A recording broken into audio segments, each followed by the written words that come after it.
It's real. It's real. You know the deal. You know the deal. Come on. Hey, it's Shanté. And I'm Natalie, and welcome to What's the Deal, a podcast powered by the Norfus Firm. At the Norfus Firm, we solve people problems. We work with employers and employees around the world on HR and diversity, equity, and inclusion issues. Mm-hmm. Allyship. Ally. I'm your ally. We hear that. Sorry. Every time I have a reaction to that word. Okay, tell us. Because I don't really know if I know anyone who does it well, honestly. It's, people, I get the intentionality behind it, and people want to show up and say that they do this thing for underrepresented people, but it just always falls flat for me. Oof. Always. Before we get into shared language, I really appreciate you bringing this point up, because when we were talking about it yesterday, I was like, who's been an ally in your life? Can you think of somebody who's been an ally? And we had a pregnant pause. We were both like looking in the sky. I could think of maybe one person. And I don't think you came up with any persons. I've had people who have supported me, but I don't know if they support the collective. Do you know what I mean? Like they ride for me and they had my back, which is great. But in terms of showing up for more like a mentor, or a sponsor, I've had that. But in terms of someone who rides regardless, nah, I can't say that I've experienced that. So what is allyship? Well, shared language, as always. This definition actually comes from the Harvard Business Review, provided by Meliku, Beeman, Smith, Johnson. Yeah, that's everybody. It says allyship is a strategic mechanism used by individuals to become collaborators, accomplices, or co-conspirators who fight injustice and promote equity in the workplace through supportive personal relationships and public acts of sponsorship and advocacy. So allies endeavor to drive systemic improvements to workplace policies, practices, and culture. So that really highlights the difference between a sponsor or a mentor who's taking on like one or two people. Exactly. Where an ally, this idea of advocacy and systemic change, looks at the role of an ally from a much broader context. That I'm not only looking out for Shanté because that's my girl, and more importantly, people are looking out because it's like she does really great work for me, and I don't want her to leave, and I don't want to lose that. Like there's a certain like selfishness that comes from mentoring and sponsoring. Great, hey, do it. Multiple things can be true at one time, right? So I'm not suggesting that it's a problem, right? But when we're getting into allyship, it's broader. It's that you see, across the board, I've had some insight into pay, and across the board, women of color are paid lower than white women or white men, and sometimes in the same jobs. I'm going to go out there and fight that. Not only are we going to be transparent about that, but we're going to fix it. That's more in the vein of allyship. Exactly. Yeah. Yes. People use their position to help others, and really, and in a way that really puts the needs of the group that they're trying to help forward, as opposed to their own. Systemic change. Why do we care about systemic change? I mean, all of it's systemic. Like there are systems in place that are producing the results that we see in these workplaces. So unless you can't really have change unless you get to the root. And the root is in the systems. So in order for it to change, you have to get it at that level. So. And this is why, just a quick side note, this is why, and it may sound like, gosh, these ladies are always talking about talk to your people, survey, do those things, because you have to get to that root cause. You have to get to the bottom of it to be either shift the system, blow it up, start all over, whatever the case may be is. But right now, and this really does go back to the allyship piece, so much of what we see in this space is performative. Somebody asked me the other day what performative means. And if we just look at the first half of the word, performing, it's like you're doing the thing to make it you're doing something to make it seem like you're a good person. You're putting on a show. We just recently was Martin Luther King Day. And I woke up with an attitude, like annoyed, because I'm like, people are going to sit here and misquote MLK all day, and they're be going to put disrespectful. disrespectful. Oh God, that really superimpose took me to a place. things on his clothing that weren't there when the picture was taken. All these things where you're just like, what are y'all doing the other 364 days of the year? And I actually put a post that said, please save the quotes and posts if you're not doing the real work. Right. Because those posts to acknowledge MLK are performative if they don't come with anything else. Right. Because it's very easy to Google a quote, because there's a bunch of websites that have those MLK quotes, and find one that resonates with you. You feel really good about it. And then you post it and you're like, ugh. And you're like, see, I'm doing the thing. Right. Right. That's performative. Yeah. So when we tie that performative piece to allyship, what makes a good ally? Well, an ally really needs to be able to, it's a self-awareness piece. Eddie and I were just talking about this. Eddie is on our production team. He's awesome. We love Eddie. Yes, we do. And it's that thing where can you see yourself on how you're showing up in this space? So you might be thinking you're doing one thing, but in actuality, the impact that it's having on whoever you're trying to support or advocate for, it's having either a diminished or opposite effect on them. But you can't see it because it's so much about, look at all the good things that I'm doing. So, but an ally is able to really step outside of it and okay, is this really having the impact that I want it to have? Are my actions really moving things forward the way I want them to move in the direction I want them to move? Or is this just because I have a certain view of myself that I'm trying to perpetuate, or I'm trying to, whatever, but it's not really, it's that surface level. Allyship gets much deeper than that. And I think if you are endeavoring to be an ally, you have to be open to feedback. And you have to sort of take that pause and say, where do I fit in this? Some people that we've talked to that I think exhibit really incredible traits of an ally start off with acknowledging their privilege. Yep. Because part of where you are being an ally is that you have a certain privilege or a position of power that underrepresented people don't have. So the first piece is acknowledging that. I know I'm a white guy and I don't fit in any of these categories. And I know that being a white guy affords me some level of privilege. Like that's kind of like the baseline. Right. And then understanding, especially when you're a leader, how people see you, right? So yes, you can have a very inflated view of yourself, and people often do in these spaces, but have you gotten that 360 feedback? Have you heard from people you manage or you are colleagues or whatever the case may be, how they see you as a leader or just how they see you as a colleague? Because that allows you then to walk into this space of advocacy, clear about who you are and where you stand in that. Right. And I think another piece of that is your why. Right. Right. Why do you want to be an ally? Yeah. Why is it important to you?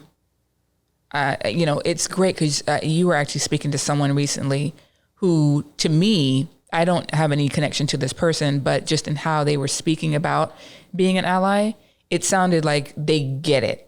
Again, we don't have any experience of it because we don't work with them or, not directly, but just in how they show up for the work in their workplace, just kind of gave you an indication that, all right, I actually would want this person to have my back. So what was that like? They were talking about making sure that their teenaged kids understood the privilege that they have, wanting them to be decent human beings. I love when people say that, because taking the time to understand people just is like a decent thing to do, right? Like, of course, it has all these really incredible business impacts that we know about, but it's just like, it's a good thing to do. And so it came from this place of this very natural, like I'm starting from the place of, I want my kids to be good people to other people. I have a diverse friend group. That part. Yeah, I have a diverse friend group. So when I hear about these issues that are coming up, I can put a face to it. Right. Right. Is what they said. It's so important. And it was like, right. Because it's like, put yourself out there to really sort of, again, you can't have a lived experience you don't have, but try working to understand that, it impacts people. So what are some of the, I mean, you've hit on it, but just so we can put a real fine point on it, what are some of the things or traits that make someone a great ally? So they don't center themselves. So they take it, they're able to step outside themselves, which is so hard for people. I mean, you know why? Because people get caught up. Body all I know, the way. exactly. It deflates you. The centering is, okay, so what is centering? So just again, we love some shared language. Centering is really just, you make it about yourself. Yeah. So you really, you take everything personally.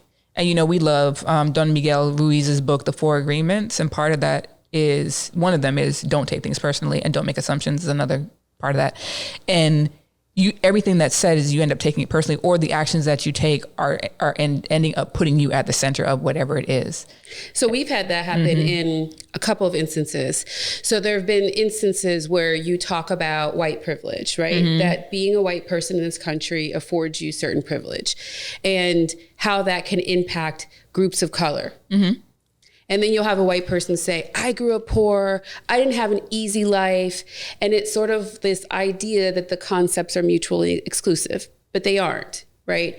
No one will ever, we're never talking about taking away your life experience. Never. You had a tough upbringing, like that is valid. But the color of your skin just gives you a different leg up than other people. And when you start to go down that rabbit hole, the person who could be an ally is centering themselves because they're not willing to see themselves. That brings up another interaction that I had recently where there was a woman who was from Germany.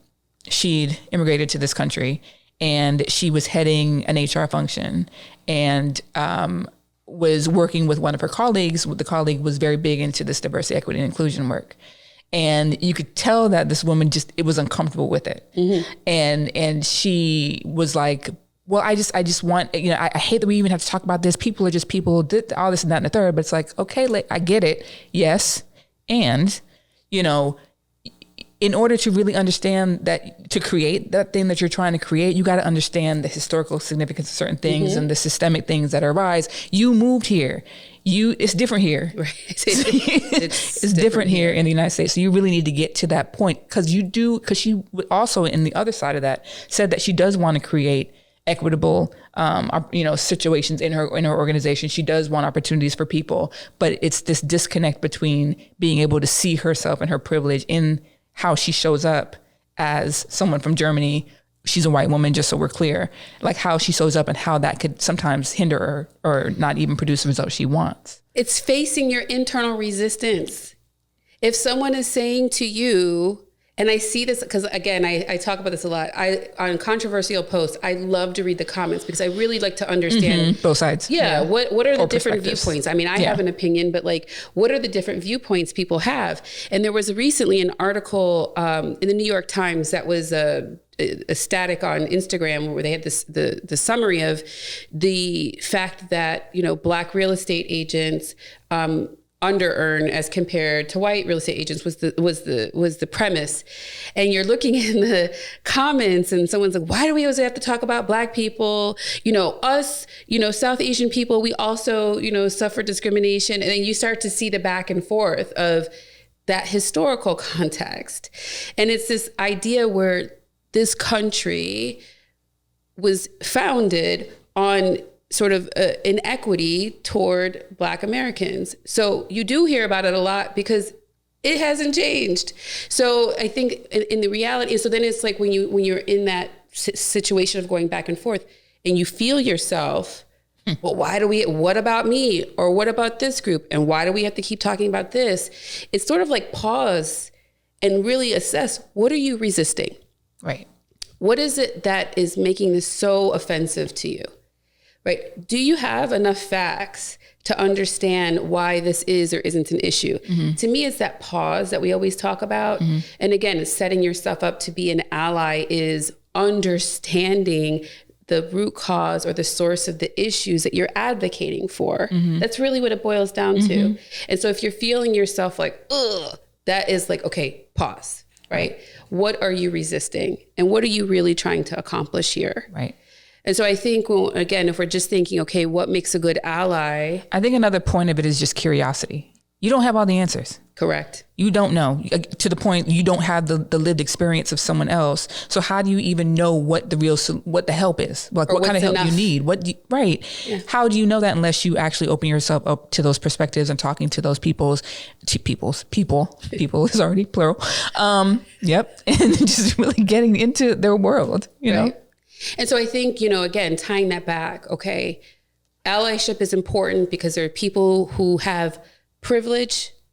And again, we used race as an example, but this is across the board. If we're thinking about ability, right? If you are a person without a disability, you have a privilege. If you're a person who grew up in a two-parent household, you have a privilege. If you're a person who had meals and clothes and everything, you never had to worry about money, there's a privilege. So this idea of advocacy comes from a place of you have a privilege on a particular issue, and recognizing that, dealing with any sort of resistance you have to that privilege.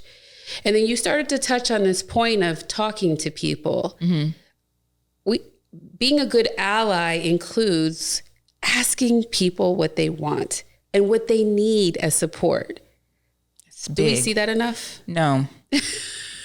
We don't. People make assumptions. Shout out to Don Miguel Ruiz for agreements. You make assumptions on what people think, what you think people need, but you don't know. And it's funny that we're talking about it within the context of allyship, but this goes across the board. As an aside, I was speaking to someone else who's a new manager, and they wanted to be a really good manager. Actually, it does connect. I like how this works. The universe. And so she was saying, I really want to make sure that they have this experience and I show up for them in this way. And I want to make sure I'm good here and this and that and the third. She's like, but I don't really know. This is my first time being a manager. How do I get this done? And I was like, well, have you asked him how he would like to be managed? No? Okay. Maybe you start there. Yeah. And just talk to him and say, listen, with old managers, what did you love about a particular manager that you had a great relationship with? When you were with a manager that you didn't really jive with, what was it about that really kind of rubbed you? And just get to understand people's experiences, and then it will naturally come up what is needed in that area. But you don't have to know everything. Yeah, and I think then it becomes very patriarchal, matriarchal, saviorism, where it's like you think you know what's best for someone better than they know what's best for themselves. Right. And so that leads to a lot of frustration, because it's like, it would be like if, I went out and decided, Shanté should have a new car. Although Shanté does have a new car and it's very nice and it's electric. Thanks. Woogie, woogie, woogie. So it would be like me saying, Shanté needs a new car and I'm just going to go buy her one. I don't ask you, I'm not talking to you about the fact that, hey, if I get a new car, I'm really thinking about the environment. I would like to really focus on an electric car, whatever, that I'm just like, I'm going to buy the car. And I go and I buy you a new car and I give it to you and you're like, okay. And you're not excited. And then I'm pissed. Why aren't you excited? I just bought you a new car. Aren't you happy? And you're like, I didn't ask you for this. Right. I didn't ask for this. Right. I don't need this. So we wanted to highlight this because we're going to do a series on allyship. This is this baseline. What is allyship? Why is it important? What is it not? Sort of what we are addressing today, because we're going to bring guests on that are in different demographic categories, kind of talk through what they've needed in certain situations and which they would have liked for allies to be thoughtful of with certain groups. So, again, closing out here, allyship is different than sponsorship or mentorship, although in a similar vein, in that you're not just thinking about one person in an underrepresented group, you're using your power, your privilege to advocate for larger groups.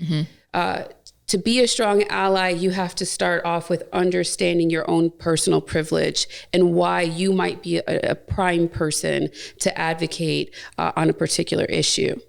And then the last piece is ask people what they need. Yeah, right? And decenter yourself. Ask people would be help and decenter yourself. Even when you feel like you can relate or that somehow you're being skipped over on this particular issue, sometimes you have to put that to the side for the greater good of progress. That's the equity piece. for those who don't know. Yes. Yes. And so with that, we'll be back. We'll be talking about allyship more, but again, from this perspective of what leaders can do to make sure that they're actually being an ally. Yeah. We're always happy to have you. We'll see you soon.